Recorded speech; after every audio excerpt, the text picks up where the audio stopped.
નમસ્કાર મિત્રો. જાપાનથી પાછા ફરતા વિમાન પ્રવાસમાં જ તેમણે પુષ્કળ આંતરિક મનોમંથન કરી લીધું હતું. વિમાન જેમ વાદળા ઓળંગીને ઉપરના સ્વચ્છ નિરભ્ર આકાશના સ્તરે પહોંચ્યું હતું, તેમ દોલાયમાન વિચારોના વાદળા ઓળંગીને તેઓ સ્વચ્છ નિરભ્ર આકાશમાં પહોંચ્યા હતા. તેથી જ તેમના વિચારોમાં આટલી પવિત્રતા અને ઉત્તુંગતા આવી હતી. અમેરિકા ન જવાનો નિર્ણય મનમાં દ્રઢ થઈ રહ્યો હતો, તેમ ભાવિ યોજનાઓ મનમાં આકાર લઈ રહી હતી.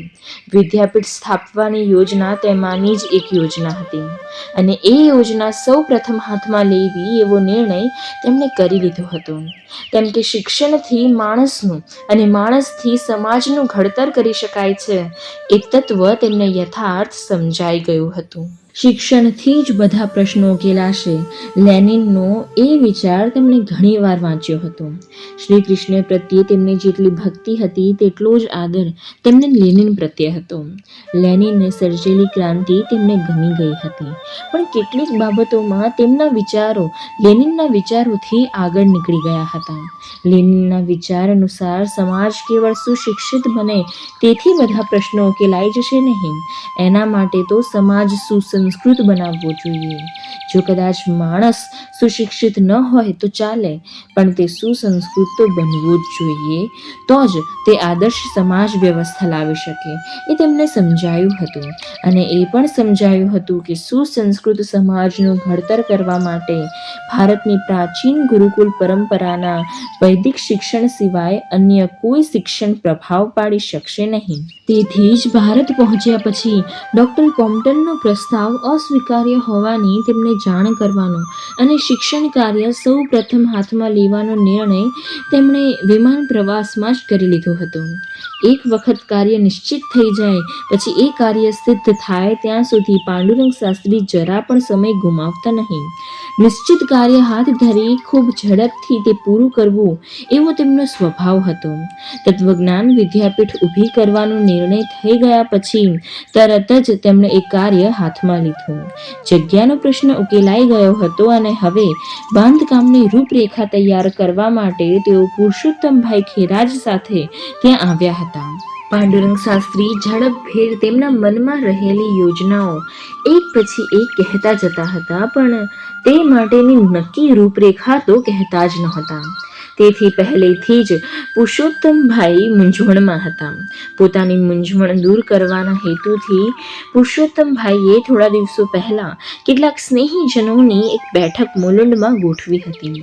વિદ્યાપીઠના બાંધકામની નિશ્ચિત રૂપરેખા તૈયાર કરવી અને તે પ્રમાણે બાંધકામની યોજના બનાવવી એ આ બેઠકનો હેતુ હતો.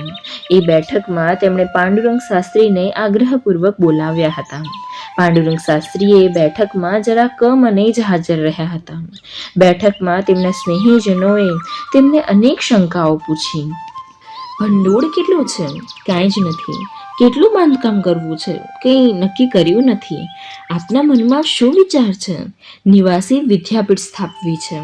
તેમણે આપેલા આવા ટચુકડા ઉત્તરો સાંભળીને બધાના મનની મૂંઝવણ ઘટવાને બદલે ઉલટાની વધી ગઈ.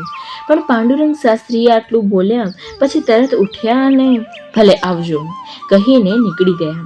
નંદલાલભાઈ તેમની સાથે ગયા. સ્ટેશન તરફ જતા જતા નંદલાલભાઈએ તેમને પૂછ્યું, શાસ્ત્રીજી, વિદ્યાપીઠ ઊભી કરવી જ છે ને? યોજના પડતી તો નથી મૂકવી ને? ના ના, ગમે તે થઈ જાય તો પણ વિદ્યાપીઠ તો ઊભી કરવી જ છે, પછી ભલે ને તે ઝૂંપડું જ કેમ ન હોય. નંદલાલભાઈ ફરી વિમાસણમાં પડ્યા અને પાછા ફર્યા. અત્યારે પુરુષોત્તમભાઈની સ્થિતિ પણ નંદલાલભાઈ જેવી જ થઈ ગઈ હતી. તેઓ પાંડુરંગ શાસ્ત્રીની પાછળ ગુપચુપ આ ખડકાળ જગ્યા પર ફરતા હતા. જુઓ, મુખ્ય દ્વારથી અંદર આવતા ડાબી બાજુએ ગુરુજનો માટે આચાર્ય સદન બનાવવાનો મારો વિચાર છે, અને પેલી બાજુમાં વિદ્યાર્થી વસતિગૃહ, વસતિગૃહની પાસે સુદામ ગૃહ, એક ઠેકાણે પાંડુરંગ શાસ્ત્રી ચાલતા અટક્યા અને હસીને બોલ્યા, જાણો છો પુરુષોત્તમભાઈ, આ જગ્યા લીધી તે પહેલા એકવાર નિર્મલાને અહીં લાવ્યો હતો. અહીંની ખડકાળ જમીન પર ચાલતા તેની તો હાલત ખરાબ થઈ ગઈ હતી. ખાડા ટેકરા જોઈ જોઈને પગ મૂકતી હતી, છતાં તેનો પગ કાદવમાં ફસાયો. પગ તો બહાર કાઢ્યો, પણ ચપ્પલ કાદવમાં ગુમ થઈ તે મળી જ નહીં. આ જ જગ્યા લેવી છે એમ મેં ત્યારે જ નક્કી કરી લીધું. તે દિવસે અહીંથી પાછા ફરતા અમને ઘણો સમય લાગ્યો હતો. બીજું, અહીં હજી દીવાની સગવડ પણ નથી. અંધારું ખૂબ થઈ ગયું હતું. ત્યાં પાછળની બાજુએ વળી આદિવાસીઓનું સ્મશાન, તેમાં વળી ઉબડખાબડ રસ્તો. ચાલતા સ્ટેશન સુધી પહોંચતા પોણો કલાક તો થાય ને. હા, તેટલો સમય થાય ખરો. એ બિચારી ઉઘાડા પગે મારી સાથે ચાલી આવતી હતી.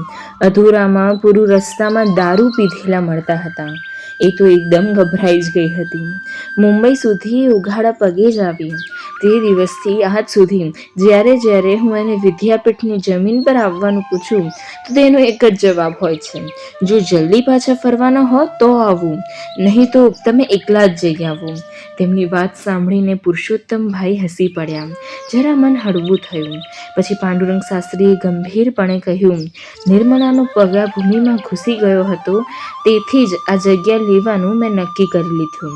ચાલતા ચાલતા બંને પાછળના નાળા સુધી આવી ગયા હતા. પાંડુરંગ શાસ્ત્રીની જમીનની હદ ત્યાં પૂરી થતી હતી. ત્યાંથી જ એક પગદંડી ડાબી બાજુએથી પાંડુરંગ શાસ્ત્રીની જમીન પર થઈને પાછળના ટેકરા સુધી જતી હતી. એ પગર વટ તરફ આંગળી ચીંધીને પાંડુરંગ શાસ્ત્રીએ કહ્યું, ઉપરના ટેકરા પર આદિવાસીઓના ઘણા ઝૂંપડા છે. આ તેમનો હંમેશનો આવવા જવાનો રસ્તો છે. તેથી એટલો રસ્તો છોડીને, એટલે કે અહીંથી આપણે વાડની ભીંત બાંધવી છે. અહીંથી એટલે કે અહીંથી ટેકરા સુધીની જમીન જતી કરવી છે. હા શાસ્ત્રીજી, લગભગ 1 થી 1.5 એકર જમીન છે. ભલે ગમે તેટલી હોય, પણ પેલા આદિવાસીઓને અગવડ પડે એ કેમ ચાલે? એટલે પોતાની માલિકીની જમીન જતી કરવાની? તમે આ જમીન ખરીદી છે, કંઈ દાન ભેટમાં મેળવેલ નથી. નિયમ પ્રમાણે આ પગદંડી અંદર આવી જાય તેમજ કમ્પાઉન્ડ વોલ બાંધવી જોઈએ. આદિવાસીઓનો શું? તેઓ તો ગમે તે રીતે તેમનો રસ્તો કરી લેશે. આપણે તેમની ફિકર કરવાનું કોઈ કારણ? અરે એમ કેમ ચાલે? આ જમીન મેં ખરીદી લીધી એટલે મારી થઈ ગઈ, એટલે મારે પેલા આદિવાસીઓની અગવડ સગવડ જોવાની જ નહીં. જુઓ, આ જમીન પર થઈને તેઓ આજ સુધી અવર જવર કરતા આવ્યા છે. એ તેમનો હંમેશનો રસ્તો છે. એ રસ્તાની જગ્યા આપણે છોડીશું નહીં તો તેમને 1 માઇલ ફરીને જવું પડશે. તેમના માટે મુશ્કેલી ઊભી કરીને મારી વિદ્યાપીઠ ઊભી કરવી નથી. વિદ્યાપીઠમાં બેસીને તત્વજ્ઞાનની મોટી મોટી વાતો કરવાની અને વર્તન ઉલટું કરવાનું. હું જે કંઈ બીજાને કહું છું તે આચરણ પહેલાં હું કરું છું. તેથી પેલા આદિવાસીઓને અગવડ પડે તેવું હું કરીશ નહીં.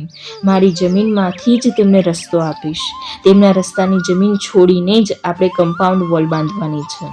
પુરુષોત્તમભાઈએ બહુ જ આદરથી માથું હલાવતા સંમતિ આપી. બાંધકામની સંપૂર્ણ જવાબદારી તમે માથે લીધી છે તો તે પ્રમાણે નકશા બનાવી મંજૂરી માટે મોકલી આપો. હું તરત જ તે કામમાં લાગી જાઉં છું. પછી બંને ત્યાંથી નીકળી ગયા.